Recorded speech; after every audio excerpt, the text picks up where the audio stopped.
شونا کٹ کے ناظرین، اگر آپ چینل پر نئے ہیں تو چینل کو سبسکرائب کر لیں تاکہ آپ کو آنے والی ہر نئی خوبصورت کہانی نہیں ملتی رہے۔ لاہور کے خوبصورت محلے میں عنایا نام کی ایک ننھی سی بچی رہتی تھی، اپنے والدین اور دادا ابو کے ساتھ رہتی۔ عنایا کو آسمان پر جگمگاتے ستارے دیکھنے کا جنون تھا۔ وہ اکثر رات کو کھڑکی کے قریب بیٹھ کر آسمان کو تکتے ہوئے اپنے تخیلات میں کہانیاں بناتی رہتی۔ اس کی ماں اکثر ہنس کر کہتی، عنایا بیٹا، تمہاری کہانیوں کا آسمان کبھی ختم نہیں ہو پائے گا۔ عنایا مسکرا کر جواب دیتی، اماں، آسمان تو میرا دوست ہے۔ عنایا کے والد ایک اسکول میں استاد تھے اور اکثر عنایا کو اپنی کہانیوں اور ستاروں کے متعلق شوق سے، فخر سے محسوس کر کے بتاتے۔ لیکن عنایا کا سب سے مضبوط رشتہ اپنے دادا ابو کے ساتھ تھا۔ دادا ابو ہمیشہ اس کو کہانیاں سناتے، کبھی پرانے لاہور کی کہانیاں، کبھی آسمان کے رازوں کی کہانیاں، کبھی چاندنی راتوں میں چھپے خوابوں کی کہانیاں۔ ایک دن اسکول سے واپسی پر عنایا بہت تھکی ہوئی تھی، مگر جیسے ہی شام ڈلی اور آسمان پر ستارے جلملانے لگے، عنایا کی آنکھوں میں وہی چمک واپس آ گئی۔ اس نے کھڑکی کے قریب جا کر آسمان کی طرف دیکھا تو ایک ستارہ باقی تمام ستاروں سے زیادہ روشن نظر آیا۔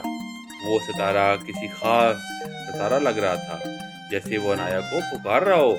عنایا دوڑتی ہوئی دادا ابو کے کمرے میں پہنچی۔ وہ آرام کر رہے تھے، لیکن عنایا کو دیکھ کر پرجوش آواز میں سن کر بولے، دادا ابو دیکھیں، وہ ستارہ کیسے چمک رہا ہے۔ دادا ابو نے چھڑی کے سہارے کھڑکی کے پاس آ کر آسمان کی طرف دیکھا۔ ان کے چہرے پر ایک پرانی سی مسکراہٹ پھیل گئی۔ عنایا بیٹی، یہ خوابوں کا ستارہ ہے۔ یہ ہر 100 سال میں صرف ایک رات کے لیے نمودار ہوتا ہے۔ جو بھی اسے دیکھے، اس کی دلی خواہش پوری ہوتی ہے۔ عنایا کی آنکھوں میں حیرت سے بھر گئیں۔ کیا میں اس سے کچھ مانگ سکتی ہوں؟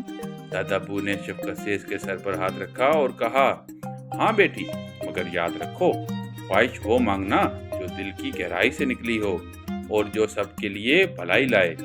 عنایا کچھ لمحے چپ ہو کر سوچنے لگی۔ اس کی آنکھوں میں چھوٹے چھوٹے خواب جلملانے لگے۔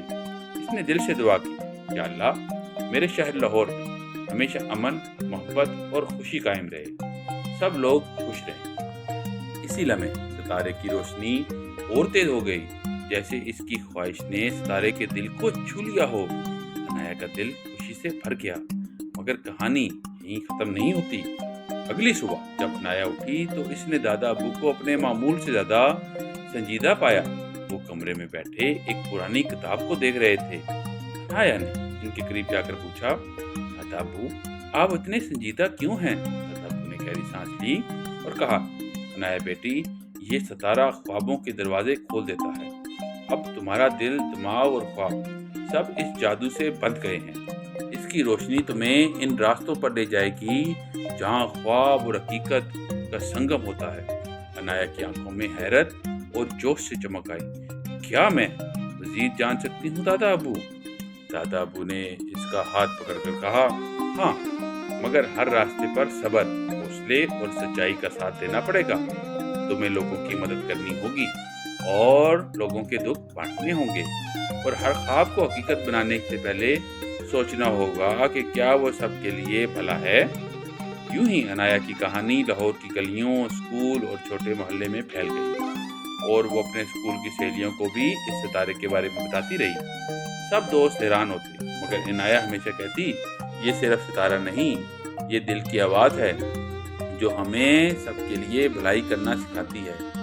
ایک دن اسکول میں جب ایک بچہ اپنی کتابیں بھول آیا تو عنایا نے فوراً اپنی کتابیں اس کو دی۔ اس نے ستارے کی طاقت سے سیکھا تھا کہ دوسروں کی مدد کرنے سے دل کو سکون ملتا ہے۔ وقت گزرتا گیا اور عنایا اپنے دادو ابو کے ساتھ مزید ستاروں کی کہانیاں سنتی رہی۔ لاہور کی گلیوں میں عنایا کی مسکراہٹ اور اس کے ستارے والے خواب سب کو روشن کرتے رہے۔ رات کو وہ جب آسمان کی طرف دیکھتی تو اسے لگتا جیسے وہ ستارہ اس پر مسکرا رہا ہو۔ اس نے دل میں سوچا، یہی تو خوابوں کا جادو ہے جو ہمیں سب کے لیے اچھا کرنے کا حوصلہ دیتا ہے۔ اور یوں عنایا لاہور کی سب سے روشن کہانی بن گئی، جس نے سب کو سکھایا، ستارے ہمیشہ خواب دیکھتے ہیں اور